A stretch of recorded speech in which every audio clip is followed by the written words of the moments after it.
We are now recording.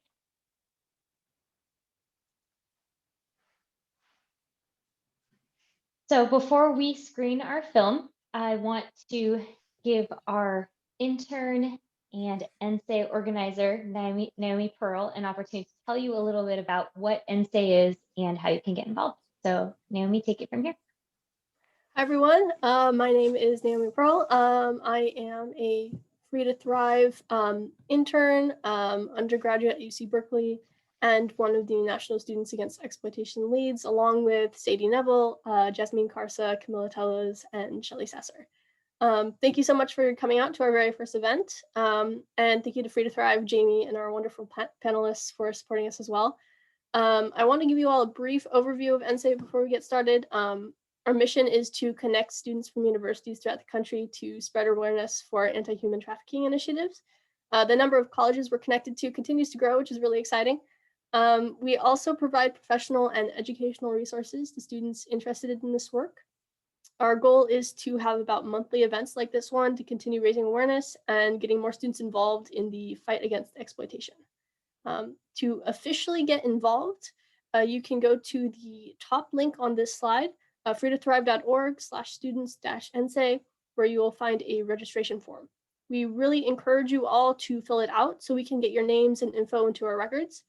You can also follow us on social media. We've just got our pages up and running on Instagram, Twitter, and Facebook. If you have any questions, feel free to contact me. You'll see my contact info on the slides at the end of the event. Again, thank you all for joining us, and I'll pass it back over to Jamie now. Thanks so much, Naomi, and thank you to our entire NSAE team for helping kick off this program. We're really excited about it.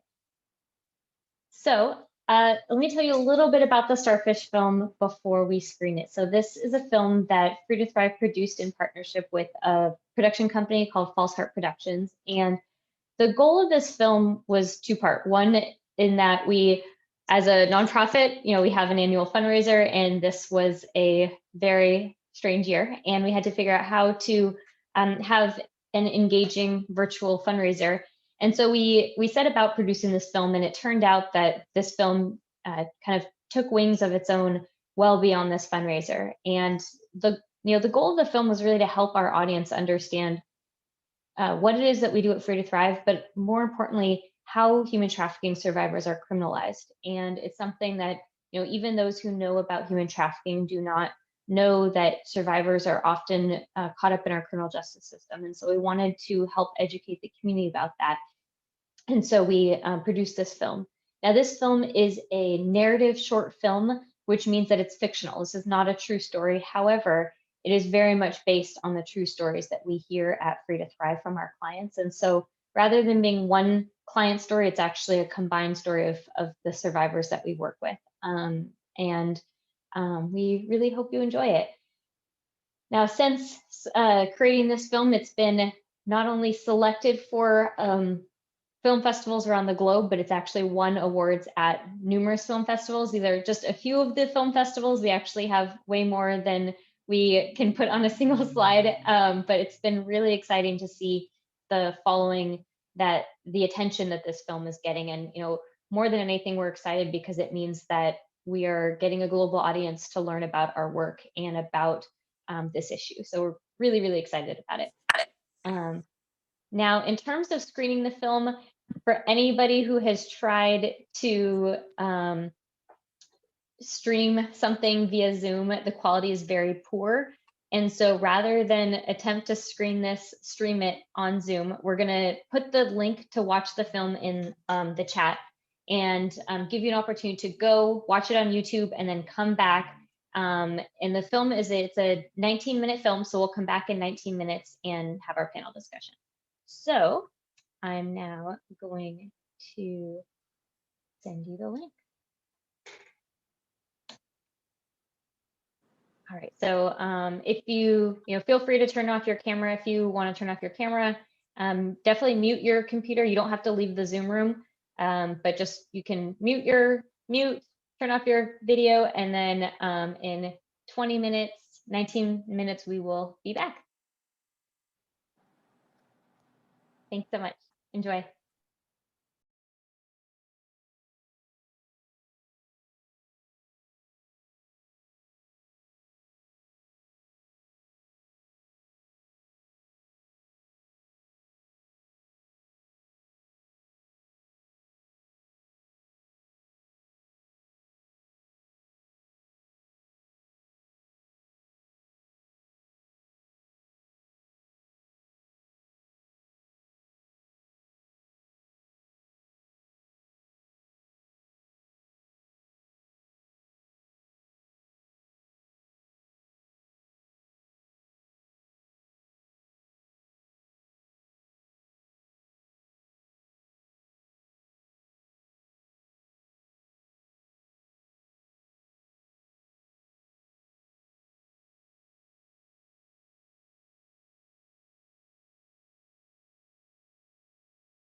All right, looks like people are coming back. Welcome back, everybody. I hope you enjoyed the film. Feel free to put any initial reactions to the film in the chat. We'd love to hear your thoughts and feedback on it. Also, feel free to start asking questions in the chat. We will be, we intentionally did this as meeting style as opposed to doing this webinar so that we could engage with all of you and really have an interactive dialogue about the film. So, we have some questions that we're planning on asking, but we also really want to hear what questions you have about the film. So feel free to put your questions in the chat and we will get to them as we go through the discussion. So with that, I would like to introduce our amazing panel. These are all team members at Free to Thrive. First, we have our Senior Staff Attorney and Family Justice Program Coordinator, Nicholas Moore. Oh, that's my alarm to start the discussion. Next, we have Staff Attorney and Open Doors Vacatur Program Coordinator, Erin Hiltz. And lastly, we have our Client Liaison and Community Outreach Coordinator, Dion Sales McKinney. And with that, I'm going to stop sharing my screen so I can see all of your beautiful faces and go ahead and kick off the panel. All right. My first question is for Dion. So one question that viewers of this film may ask themselves is, why didn't she leave him sooner? Or why didn't Iris tell the judge that she was being coerced into pleading guilty? Thank you, Jamie. And thank you, students, for joining us today. Unless you are a survivor, you can and never face that situation, it's very hard for you to say what you would or would not do. But if you think about it, even when you think about alcoholics, those who are watching them drink over and over, get sick, have car accidents, get DUIs over and over again, the question is always, why didn't they stop? It's very difficult. Well, with survivors, the traffickers are very manipulative. They have created this trauma bond with them because they were emotional, and it's very hard to get over. If you, as you look at the film and you look at Iris, Iris had some vulnerabilities, which caused her to be in the position where she was looking for love. And at the beginning, that's what he gave her. But over time, she was abused and beaten and abandoned by him by going to jail. Being trauma informed, which is what we try to do at Free to Thrive, is we're approaching the survivors from a place of non-judgment. We try to walk with them during their process of, as you saw on the film, if you looked at her face, you can see that there was straight fear. And the fear came from the threats to her family and her daughter. I am so grateful that with Free to Thrive, we are able to walk alongside Iris to help her navigate the situation that she's in and eventually help her with the legal issues to get out of it. Thank you, Dion. Erin, my next question is for you. And again, anybody feel free to put your questions in chat, or you can you raise your hand and we'll call on you to answer your question. Erin, how did the intake scene reflect your experience working with survivors in jail? The intake scene was pretty accurate for a few different reasons. So first, the potential client asked not once but twice, like, is this really free? And really questioned that, because in almost no other scenario do you have an attorney that's not a public defender available for free. So that part was definitely accurate. And the other thing that I really appreciated about the film was that it showed how personal of a story we're seeking to get through the vacatur process, but also how impersonal a consultation room at a jail or prison is. And it shows that wall that we often face when we're going in and doing intakes, because she's Iris is sort of like set to the side. She's not making a ton of eye contact at first. And the first question out of her mouth was, is this free? Nothing in life is free. And then as she's warming up, she's sharing a little bit more detail. She's leaning in a little bit more, and she's starting to establish that relationship with her Free to Thrive attorney.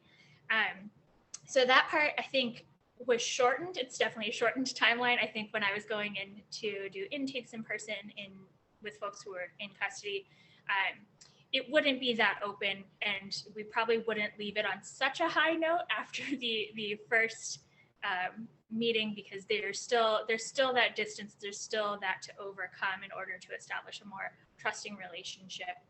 But one of the questions that we do like to touch on the first time that we are meeting with somebody and we're performing their intake is tell me about your traumatic story, because I don't walk into parties before times when we could like have parties. I don't walk into parties and be like, tell me the worst thing that's ever happened to you, because I would not get invited to parties anymore.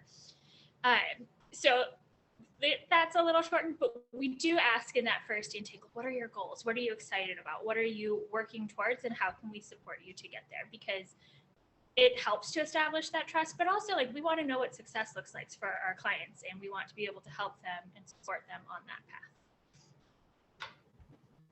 Thank you, Erin. Nick, my next question is for you. So we created this film in the midst of a historic movement for racial justice. In creating the film, we really struggled with what race we should have Iris be, because we didn't want to perpetuate any stereotypes about human trafficking survivors based on what race Iris was. Ultimately, we decided to include women of a few different races to show that no one is immune from this heinous crime. Can you tell us a little bit about what is the intersection between the racial justice movement and human trafficking? Yes, and hello everyone. Thank you for joining us. Just to explain why nobody in particular is immune. You all at your age probably know some very attractive people who on Instagram have been solicited by complete strangers. You probably know several. It is easier now to reach out and connect with people over massive distances than it's ever been before. And the way a trafficking situation really starts is by somebody preying on the vulnerability of somebody else, whether it's their loneliness, their lack of affection at home, violence at home, their inexperience with romantic relationships, confusion about sex, or maybe a really hyperactive sex drive. These types of exploitations is really what leads a person into a trafficking situation. But there are certain factors that tend to make people more vulnerable in particular. Race and poverty are two of those factors. An interesting stat that we just learned relatively recently was that despite being only 13% of the population, African Americans make up 40% of human trafficking survivors. And the year before California specifically banned the arrest of minors for prostitution, Black girls represented 70% of juveniles referred to juvenile court or probation for prostitution. What this means in legal terms is that they are criminalized at a disproportionate rate, because we know that those rates aren't proportional to actual experiences. At Free to Thrive, 2/3 of our clients are women of color. And frankly, even since the more recent iterations of this movement for racial justice, we've had a number of clients who have been arrested and who are being prosecuted for crimes that, if they were white, they would have been treated as a victim. And it's something that in my 8 years of doing criminal defense and family law, I firmly believe. Thank you, Nick. Dion, as a survivor advocate, you work very closely with our clients and support them in addressing their non-legal needs. Tell us what COVID has been like for survivors of human trafficking. Thank you. Well, there have been some challenges. A lot of our clients have lost income. They have issues with just the simple basic need, housing, childcare. The schools are closed, the movies are closed, backyards are closed. There's so many challenges that they are facing, in addition to the isolation from COVID is causing mental health issues that weren't there or may be undercover to come to the surface. loneliness is becoming an issue. But we try not to focus on the challenges so much that we have turned those challenges into triumphs for our clients, because in the midst of COVID, we have been putting forth much effort to help the survivors thrive in the midst of COVID. And you think, thrive, how could they thrive? Well, let me share. We have created a number of programs that have opened up the door to address their many needs, in addition to their legal needs, which our legal team extraordinaires handle quite greatly. We have created the STEER program, which is survivors. We address their emergency essential resources. We provide them with resources that are related to housing and food and clothing. And we work with several community partners that help support that effort, such as Shari's Closet for clothing, the Well Path for housing needs when our clients have been lost their housing, or Goodwill with regards to jobs or readiness skills, or things that help them really focus on what happens after COVID. And then we have the Financial Empowerment Academy. Today had a workshop. And in that workshop, it is online and it's trauma informed. And in there, we address the many things that leave our clients vulnerable. And some of those things are credit, banking, and debt. And we all know what that looks like. I'm sure you students do, but don't worry about that, because at the end of schooling, you will begin to work on that debt, okay? Then we have Thriving Together. And with the Thriving Together program, this is trauma-informed. And when I say trauma-informed, we're meeting the client where they're need. If you look or you think back on the film, when Grace was in the meeting room with Iris, she didn't say or go all aggressive like attorneys can, not deterring you, but we know attorneys. But she really tried to connect with Iris and really try to comfort her in a way to build trust so that Iris would receive the help. Imagine Iris had challenges with her mother because she left home, and with her boyfriend, who was also the father of her daughter. So those are challenges. But with Thriving Together programs, we are helping the survivor build connection and community to where they are empowered and encouraged along their journey. As a survivor, it is not a one-stop shop. It is a journey, and I'm excited that Free to Thrive walks with them along it. And they do not have to worry about whether it will cost them anything. We encourage them to participate, and knowing that what we do is free for them to what? To thrive. Thank you, Dion. Erin, you coordinate Free to Thrive's Open Doors Criminal Vacature program. Can you tell us about how criminal vacature impacts our clients' lives? I would be happy to. So as many of you are young, you're in school. Some of you are in school for professions where you have to do a moral character exam to make sure that you don't have anything in your background that's going to make it difficult for you to be an attorney. Some folks will go into the medical profession and require licensure through that. And part of that process is looking into that permanent record that you've been threatened with since you were like, I don't know, kindergarten. Who knows what goes on a kindergartner's permanent record, but that's the thing that you've been threatened with since the dawn of time, is like, this is going to go into your permanent record. And vacature is looking at that criminal permanent record and helping to clear it up. So I'm sure some of you have heard the phrase expungement. My apologies, my dog is trying to walk across the table to say hello to all of you. So if he does that, just that's Nugget, and he is kind of a nuisance, but we love him. But vacature is going into somebody's criminal record and finding a way to do a little bit more than expungement. So if something is expunged from someone's criminal record, it can still show up in running their fingerprints, but it shows up as dismissed. So if a prostitution charge is expunged from someone's record, they might still have to explain it to a potential employer, like why is there a prostitution charge, even one that was dismissed, on this criminal record in this background check. And that, again, is not a very comfortable conversation to have with somebody that you've just met and somebody that you're trying to work for in a professional environment. And then there's also the issue of expunged things might still show up on those licensure background checks. So the ability to become an attorney, the ability to become a doctor, the ability to finalize your immigration paperwork, and become a citizen of the United States. Those are all things that could be impacted by expungement, but that vacatur does a better job of addressing. So vacatur is the process of removing it completely and making it as though legally it never happened. So when you're all filling out all those applications for jobs, for school, for scholarships, and they ask you the question, have you ever been arrested or convicted of a crime? Our clients, once their record is vacated, get to say, no, I have not.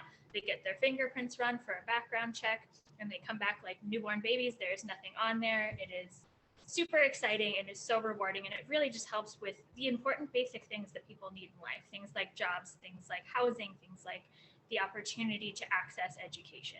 So it is the greatest program, and I will fight Nick on that if I need to. Well, speaking of Nick, that was a great segue, Erin. Nick, you coordinate our family justice program. Looking at the story in the Starfish film, what are Iris's family law needs going to be? What don't we know about her legal needs from this film? You're muted.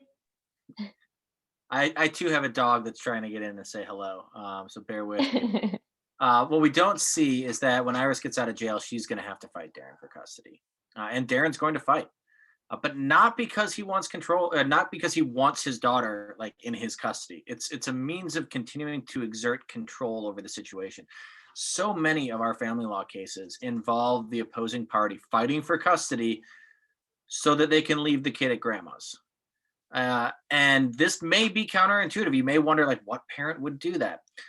One of the surprising, or maybe not so surprising, motivators is child support. There are two main variables that child support is calculated by. How much time do you have with the kids, and how much do each party make? And depending on those two variables, you get a sense of who's going to pay who child support. By fighting for custody, they mitigate their ability to have to pay child support, and then they just dump the kid at grandma's. The other thing that you don't really see in this film is that court is incredibly re-traumatizing for clients. When you are in the family law realm, you aren't guaranteed a lawyer the same way you are as a criminal defendant. That means if you're fighting for custody in the family law realm, your trafficker or abuser with whom you may share a kid, it's actually a very common scenario for traffickers to impregnate their victims. That person gets the opportunity to cross-examine you. It's a frightening prospect, especially when you know the things that you've gone through with that other person that they can use against you, or that you think they can use against you. It's terrifying. And our courtrooms are not designed to be comfortable places either, right? If you've ever been inside a courtroom, you know the architecture of it is austere, designed for the singular purpose of conveying the awesome power of the state to radically affect your life. It's not a comfortable place to be. And for many of our clients, their only experience in a courtroom is when they're being criminalized for something they had no control over. So it's kind of a perfect storm of horrible situations. In terms of our family law cases that we handle, though, a lot of our family law cases are similar to most family law cases.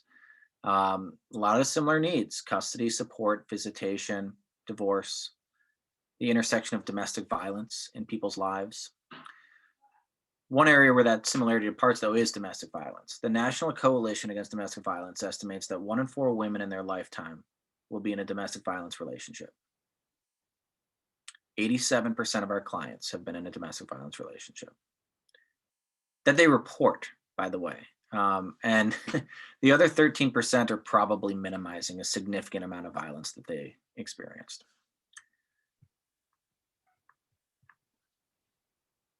Thank you, Nick. One thing I want to add to, you said that oftentimes traffickers will impregnate their victims. And, one thing I want to add to that is it goes back to what you were saying about using, finding ways to exert control. And, one thing that we see over and over again with our clients is that as soon as they have a child with their trafficker, they go from being their exploiter, their abuser, their trafficker, to being the father of their child. And what that does is it traps them in that relationship, because all of a sudden, many of them didn't grow up with a father in their lives. So they have this sense of, I want my child to grow up with a father. I want to make this work. It's not that bad. I can, try to stay in this relationship for the benefit of my child. I don't want to separate my child from their father. So you can see what that does in these situations. And going back to the question I asked Deanna at the beginning of why did she stay with him? A big part of that is that he's the father of her child. There's some great questions in the chat, so I want to get to them. Nick, one for you, which is, do you bring a woman identifying lawyer into initial meetings with clients? It's a really great question, Sabrina. That is a phenomenal question. Underpinning that question is the reality that for most of our clients, I look like somebody who purchased them for sex. I'm a white professional man. And so, yes, but only, well, I shouldn't say only. A thing that makes that easier is that I am the only male attorney on staff with Free to Thrive. So yes, we have a buddy policy. There's always two people in the room anyway. It's for the client safety and just to ensure that we're providing a comfortable situation for a person to talk about some pretty hard things. When you're a person's lawyer, right, the first rule that applies is confidentiality. And so you need to make sure that your client is in a position to tell you the real facts of their case. Otherwise, you're not in a position to help them. And a big part of that is making sure that they're comfortable. So yes, absolutely. There have been situations where I've done intakes with a male intern, actually.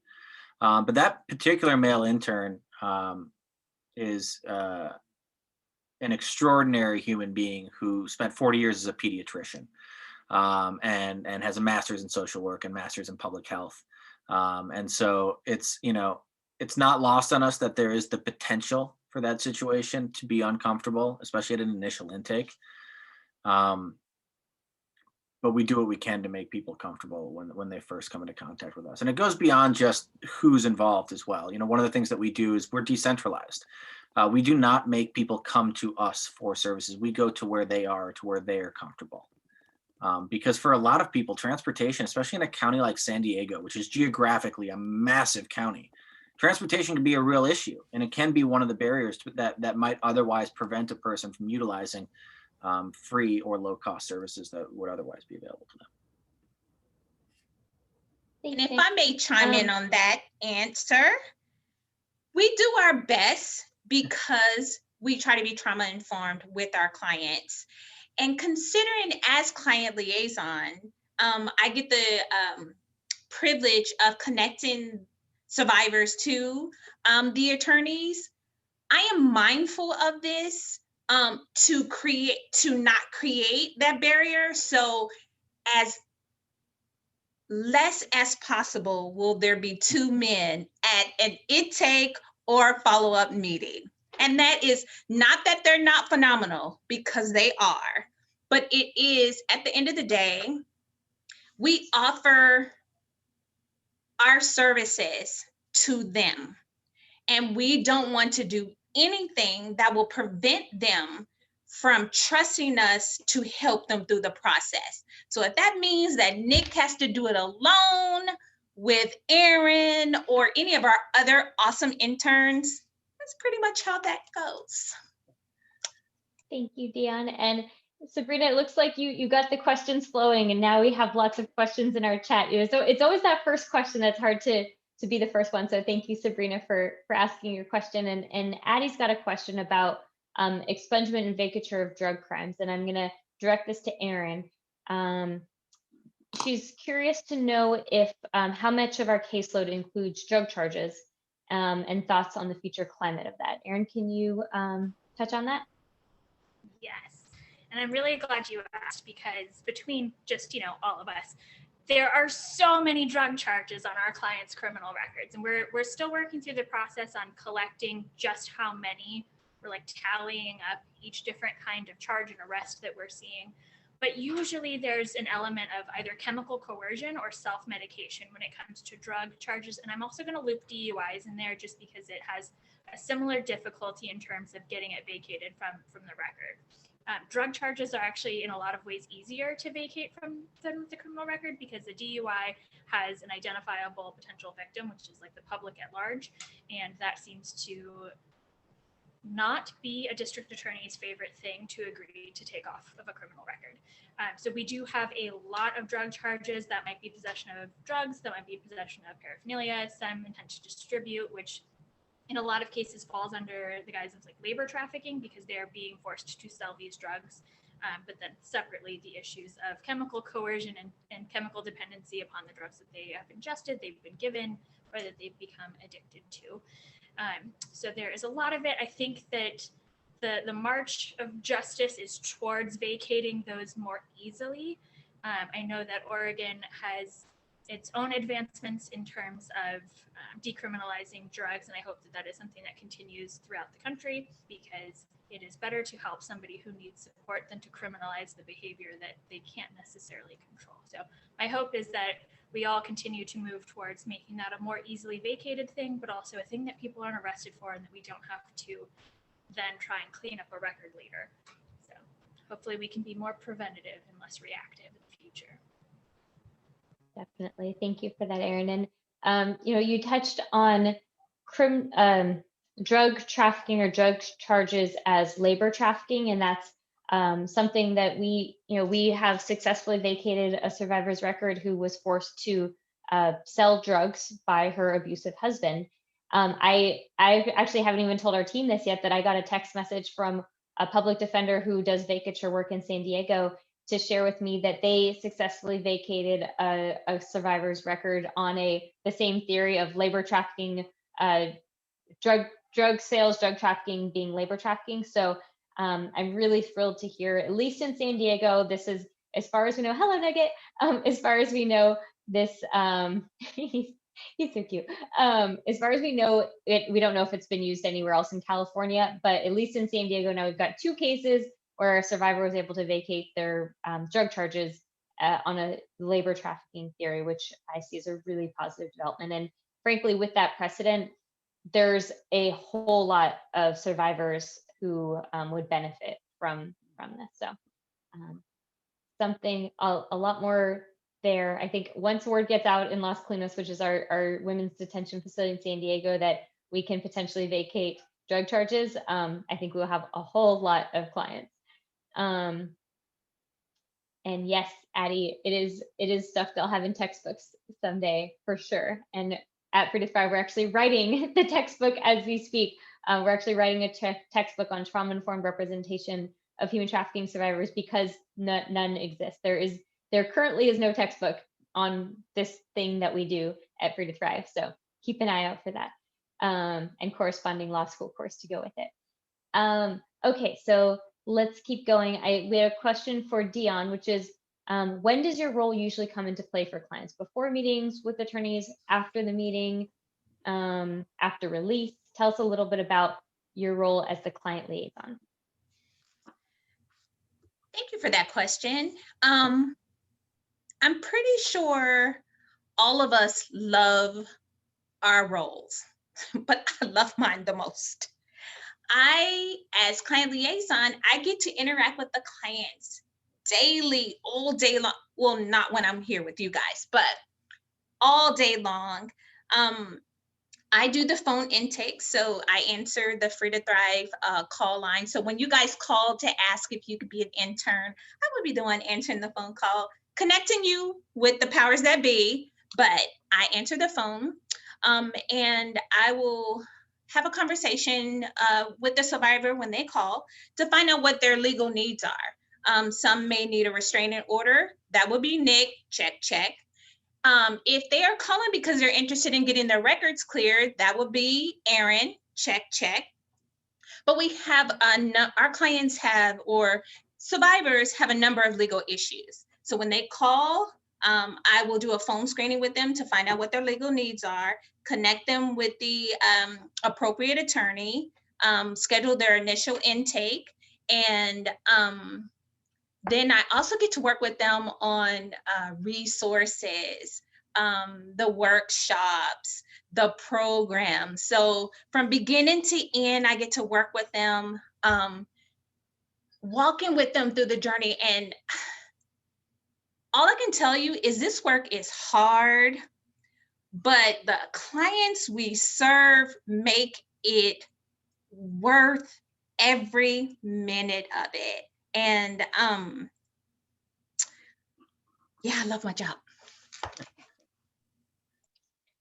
Thank you, Dion. And Erin definitely hit the nail on the head in the chat of Dion's unofficial title is superhero. And a lot of what she does, frankly, is provide emotional support to our clients. They have struggles. We all have struggles. They have a lot of struggles, particularly in light of the challenges presented by COVID. And Dion's there for them. I mean, we all try to be there for our clients, but the day-to-day practice of law is time consuming, and we don't always have time to sit on the phone with a client and really work through some of these challenges. And Dion has an incredible ability to balance the need for emotional support with some tough love too, right? Sometimes clients will tell us, something that they've done or they want to do, and Dion will really like talk them through their life decisions and say, do you really think that's a good decision? And have you really thought that through? And have you thought about this? And a lot of our parents don't have, a lot of our clients don't have somebody in their life who can be that role of, you might call your parent up and say, hey, I'm thinking of buying a brand new car. And they might be like, you're still in college. Maybe you want to get a used car. It might be a little bit less expensive. You won't have a payment. You could afford it, or you'll have a lower payment. Those are the kinds of things that our clients call and talk to Dion about, because they don't necessarily have someone to call other than her. Sometimes they call us after the fact and we just kind of shake our heads. But she really is that emotional support system to our clients. Some other really great questions come in, so I want to make sure I can get to them. There's a question about how do we support youth? I will say that most of our clients are adults, and we serve adults and minors, but it just happens to be that a lot of our clients are adults. And one reason for that, I would say, at least in San Diego and Los Angeles, they have juvenile courts that are specific for trafficked youth. And these are really incredible wraparound courts that provide very holistic services to survivors. And I see that as, one of the reasons we don't get a lot of calls with cases for minors is because they're getting a whole lot of support in that system, which is great. These are newer courts, so they didn't always exist. But we do have some calls from minors. So I'm not sure who can touch on some of the ways that we do help our youth who've experienced trafficking and exploitation. I will say we also have a lot of perfect, Dion. We also have a lot of, some may know the term TAY youth or transition age youth.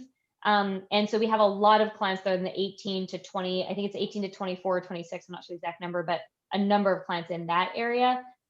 So go ahead, Dion, and if anybody else wants to chime in. I'm just going to pass the baton to Nick, but I was just going to say, we recently had a survivor who online, and this is his favorite thing to talk about ever. So I am passing the baton, but online cyberbullying, photos, and that does happen to a number of youth. So we do get referrals from San Diego Youth Services as well as STARS program.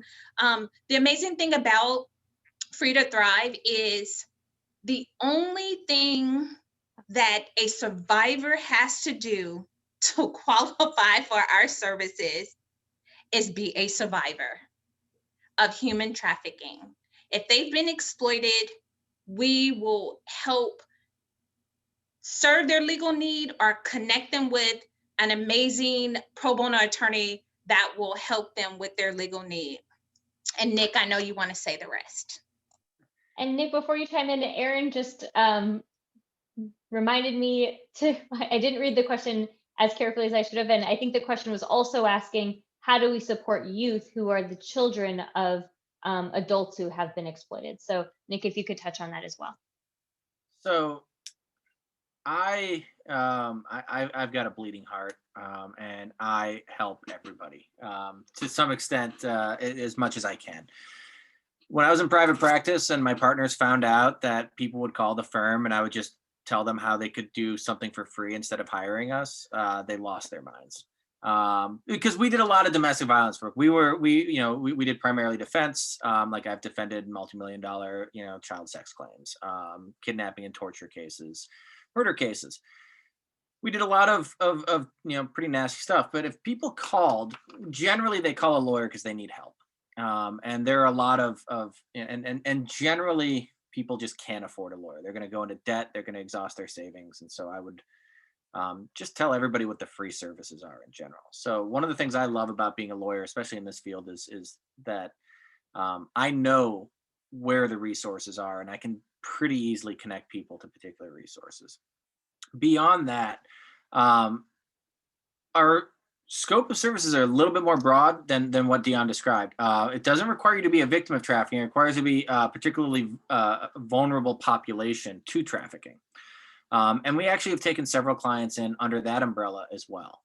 And I like that because, again, like I got into being a lawyer to help people.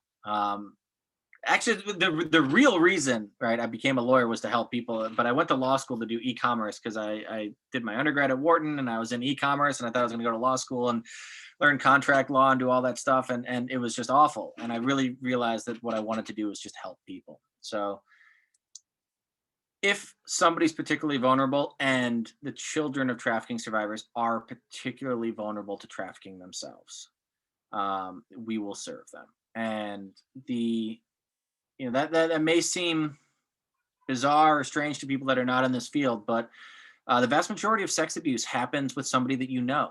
The vast majority of exploitation of your person happens with somebody that you know and trust. And so survivors, the children of survivors are also particularly vulnerable as well. And one thing, we have yet to be asked to do this, but we certainly, it's something that a service that we would provide if somebody asked for it is emancipation, which is something that, a child of, someone who's being trafficked who may be in a situation where they want to be a legal adult, that is definitely something that we could do. Beyond that, I just think that a lot of the legal needs that we serve just impact minors less than adults. So, family law, now we've fortunately decriminalized child prostitution. So there's less criminal charges against children than there were before, but even those who are in the criminal system, like I said, go to that separate court.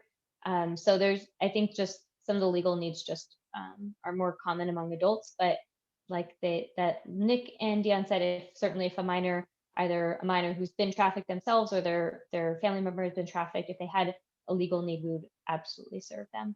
And we have a lot of random legal needs that come up of, just all kinds of things. So, lots of things have happened, and Dion mentioned, we just had somebody come in, which was essentially a revenge porn case of, somebody, and this is, I'm reading more and more about this, and it's super common among kids and young people of, somebody is, asks them for nude photos and, kids, young adults, and certainly something for any of you to be aware of, sharing pictures of yourself is totally fine, but you never know what somebody's going to do with that. And unfortunately, a lot of kids share photos, and a nude picture of a child is child pornography. And as soon as somebody shares that, you're spreading child pornography. And oftentimes someone will ask for it and then use it as a way to manipulate them afterwards, of getting them to give them more photos, and tell them if they don't share that photo, they will post it on the internet, they'll share their family, they'll put, show their friends, and they just use it as a way to further manipulate them. So it's something that we definitely, unfortunately, have seen. A great question from Julian about how receptive are the courts to our cases? Maybe you can answer. It's and I'm happy to touch on this, and anybody else can chime in because I really do love this question. We've had a real mix. I would say the vast majority of and I'll speak to vacatur. Family law is really different. And Nick, if you want to touch on how the courts are with respect to our family law cases, it's a very, very different dynamic because we're not in the family law court as, a human trafficking case. We're there with a family law need, which is a really different dynamic. If we're in court on a vacatur case, we're there for a human trafficking survivor who wants to clear their record. And Most of our cases, we've had really great response from judges.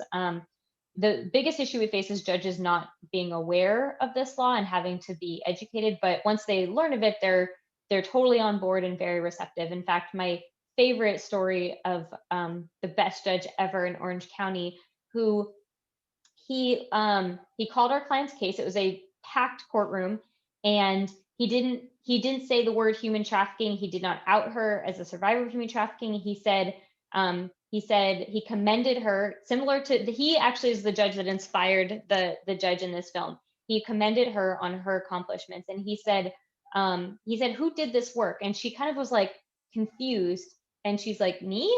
And he's like, yes, you did this work. And then she kind of stood up a little bit taller and a little bit more confident, realizing that he wasn't, chastising her, he was commending her. And then he said, would it be okay if I shook your hand? And she said, of course. And this is pre-COVID when we could actually do those things, like shake people's hands. And he got off the bench and he walked over to her and shook her hand. And the entire courtroom erupted in applause. And it was the most ridiculous thing. I walked out of the courtroom and I told her, I was like, these are the kinds of things that I see in movies. And I say that never happens in real life. Nobody does that. People don't clap in a courtroom. Judges don't get off their bench and shake your hand. Like every time I see that in a movie, I'm like, this is ridiculous. No one does that. This actually happened. And it was the most incredible experience. And she said it was incredibly healing for her to have that experience. She said she had really negative experiences in court, and now she had this positive one that was really restorative for her. That being said, my most recent court experience was actually this year, just a couple of weeks ago, and I went into a court, and the judge clearly had not read our papers. If he had, he would know what vacatur was, and he would know why we were there. He was very confused and annoyed.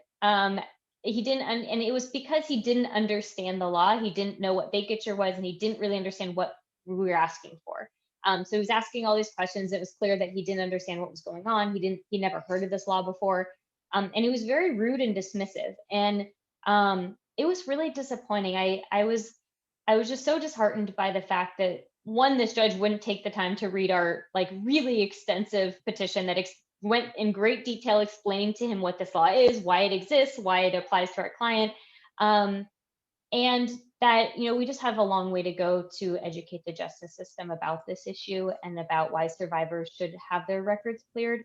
And I really want to send him this film. I want him to see it. And I keep thinking to myself, what can I do to educate judges like him? And I actually have this idea of doing a film screening for judges, because I really feel like them seeing this film is different than me saying, you should care about this. This film tugs on your heartstrings in a way that, I can tell people all day how incredible our clients are and why they deserve this, but this film, does that without me having to say a word. So anyways, that's one of my new ideas for this year, is to do a film screening specifically for judges. So it's on my to-do list, but I know we just have a couple more minutes left. I want to see, Can I ask a question? Students, raise your hand if you noticed the two faces of the judge in this film. Oh, yes. Like my fifth time until I noticed it. Just adding on to that question from the family law perspective, there are judges, I'll walk into the courtroom and they know me, and it'll be like, Mr. Moore, what'd you like to do today? Just tell me and I'll order it. And there are judges where the dynamic of trafficking is such that the evidence is all placed on the victim, right? The post advertising the solicitation for sex is their picture linked to their phone number, right? The trafficker themselves are pretty sophisticated at removing themselves from this. So when a judge is looking at the history of a survivor's case, a significant amount of the evidence is not good for a family law case. I have seen judges be dismissive about certain acts that I think would be considered domestic violence in any other courtroom. I've seen judges be dismissive about the potential of certain decisions to derail a person's progress and sobriety and recovery. It's a bit of a mixed bag, But I do like, especially when I first joined, I'd walk in and tell a judge, Nick Moore from Free to Thrive, and they may not know me, but they had heard of Free to Thrive. Oh, tell me what you want to do today.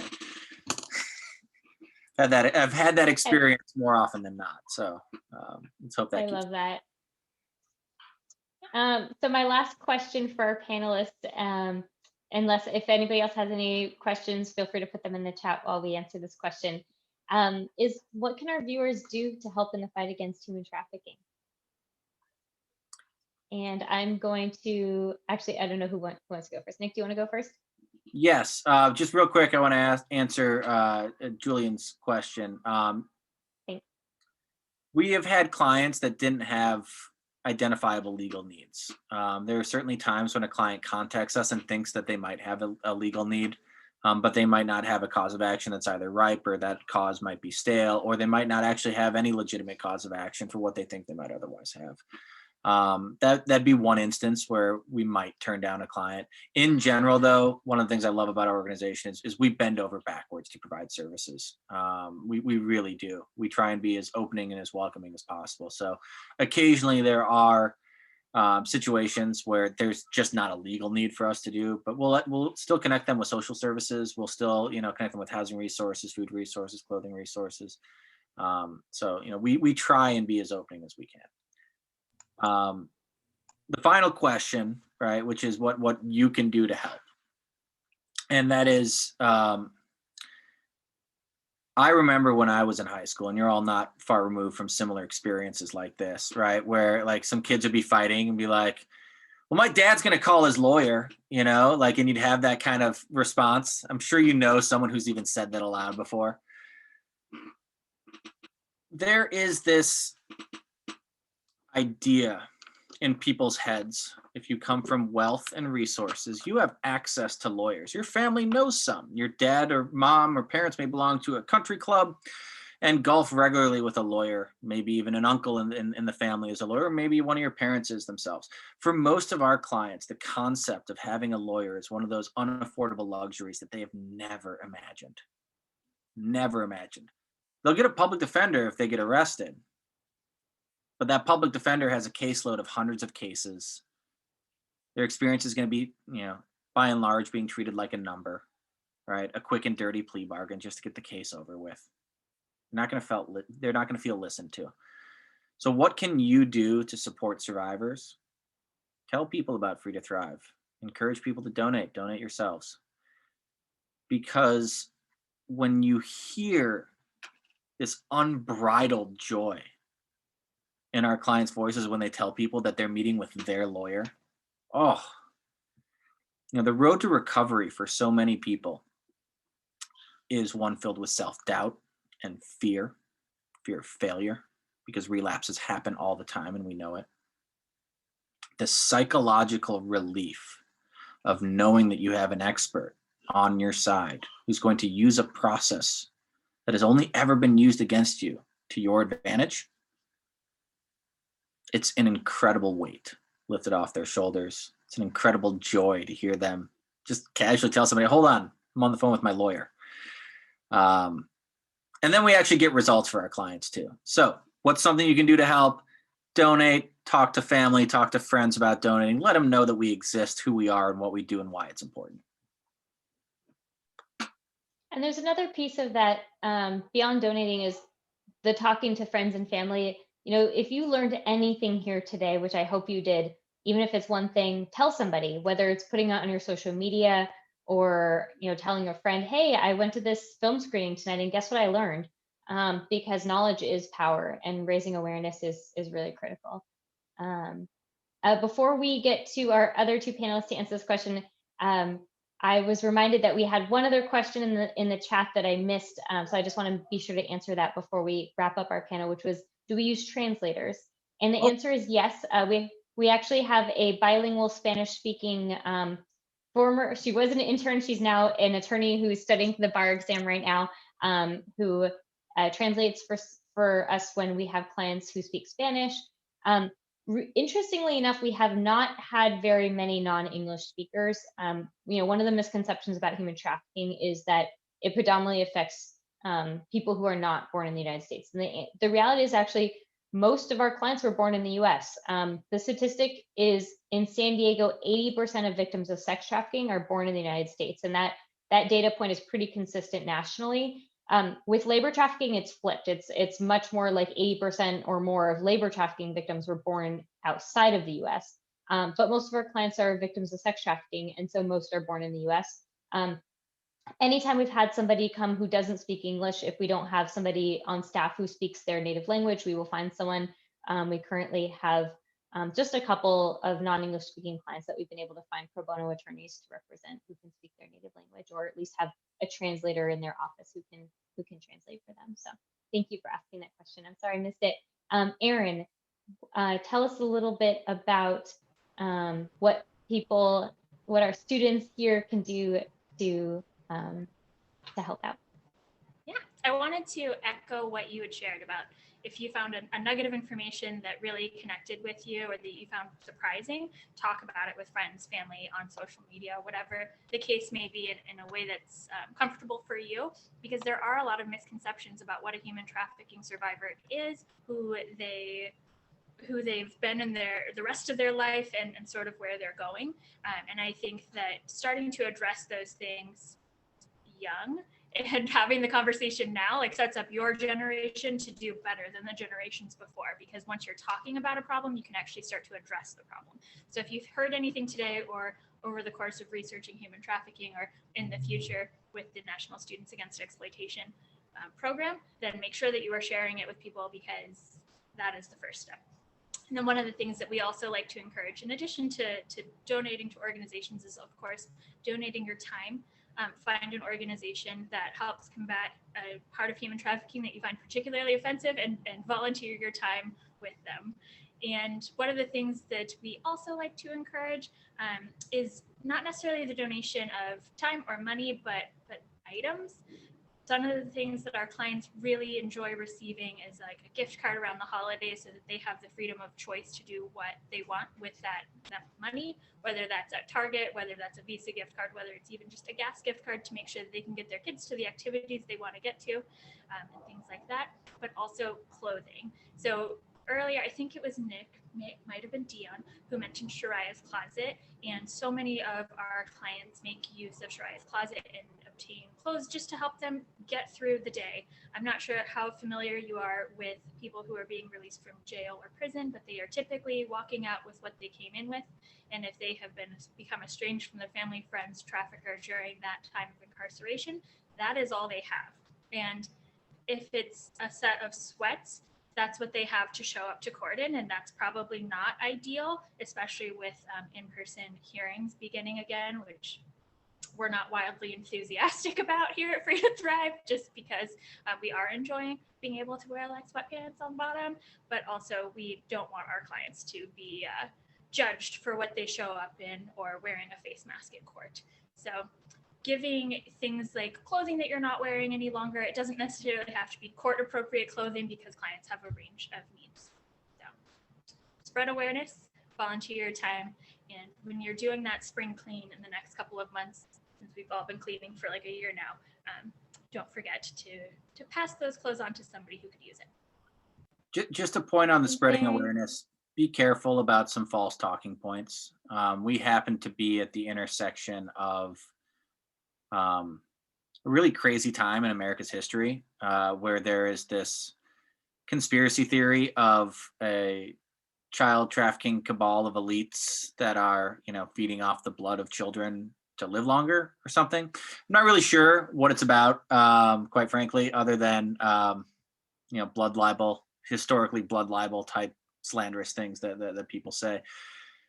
Be careful about parroting some of those talking points. A lot of them are wildly wrong. And the most common one that gets parroted that is wildly wrong is the 800,000 missing children each year in the United States. That's a stat that comes from the National Center for Missing and Exploited Children. And what that stat really is that they fielded 800,000 calls about missing children. It doesn't mean that 800,000 children just disappear every year from the United States. So it's just be careful about what you repeat, because there is the potential sometimes for facts and figures to be intersected with some rather unsavory characters. It's a really good point. Thank you. And Dion, what can our students do to help in the fight against human trafficking? Thank you. Thank you, students, for joining us today. I know we shared some heavy content, but we all did it with a smile. So that tells you we love our work. We love being able to work with survivors. I have 3 things to share with you. One is join, if you have not already, join National Students Against Exploitation. We got work for you to do. 2, if you're not comfortable sharing the information you received today, direct them to Free to Thrive's website, www.freetothrive.org. We have trainings, and we are more than happy to answer any questions. And lastly, but certainly not least, we ask you to remember Iris. Iris could be your friend, your sister, your cousin, your neighbor, and remember her face in the sense of how vulnerable she was. One of the things that Iris said is, I felt like I had no choice. And I'm so grateful at Free to Thrive, we gift them with choice. We gift them with the choice of walking slowly through this journey to clear their records, walking slowly through accepting the things that have happened to them, walking slowly with them as they journey through understanding what all has happened to them. We want you to understand that exploitation was something that happened to them. When you think of exploitation, the only thing I can put to it to where you guys would understand, because you guys are all in college, so you should all be driving. But if you've had a car accident or known someone who's been in a car accident and they were driving legally and it happened to them, it did not change the fact that it impacted their life on some level. And that's how it is with a survivor. Their life has been impacted by something that happened to them. But I am so thankful that Free to Thrive exists to try to help that injustice and make a brighter future for them. We ask you to remember to practice empathy. Empathy is seeing with the eyes of another. It is listening with the ears of another, and it is feeling with the heart of another. When you choose to join National Exploitation Against National Students Against Exploitation, you will decide that you want to stop waiting for a better world, but join the efforts of working together to make a better world. It is my hope and my request that we will eventually have a world where all irises are free to thrive. And we hope that you will join us for that effort. Thank you so much, Dion. Just as we wrap up, I want to share with you all, one, we have a number of trainings on our website, so you can go to freetothrive.org/training to see a full list of our trainings. We actually have a training tomorrow on trauma that should be really, really good. Amazing trainer who's done a number of our trauma trainings. So check that out, especially for our law students who want to learn more about being a trauma-informed lawyer, and what it means. Anybody who's interested in learning about what it means to be trauma-informed, we have a number of trainings on trauma. This is our 4th trauma training that's available on our website. So check that out. We have a vacatur training. So I hope you'll watch those. And I did include our everybody's contact info here as well, so that if there is someone you want to reach out to, if you have any further questions. For one thing that we did not put in our answers, it's really important, is internships. So also, I didn't include that link, but if you just go to freetothrive.org, there's a thing at the top that says like join our team or something like that. And there's a page specifically for internships, and we have internships for undergraduate, graduate, and law students. And it's a virtual internship, so you can actually be anywhere in the country. And we'd be really happy to have you on our team. So I hope you'll consider applying for an internship with us. And if you have any questions about what it's like to be a Free to Thrive intern, Naomi or any of our other interns can answer those questions for you. And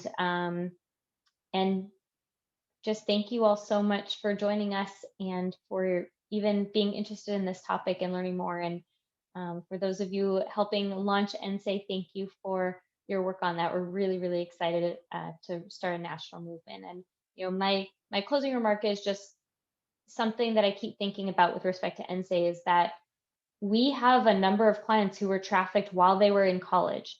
It's certainly a time where people are taken advantage of by others, and so the work of NSAE to raise awareness, particularly on college campuses, to students, so that you can help stop your peers from being exploited, is really, really exciting and really important work. So we're just grateful for all of you, and I hope you have a great evening. Thanks everyone for joining us. Thanks, everyone. Thank you. Thank you. Take care.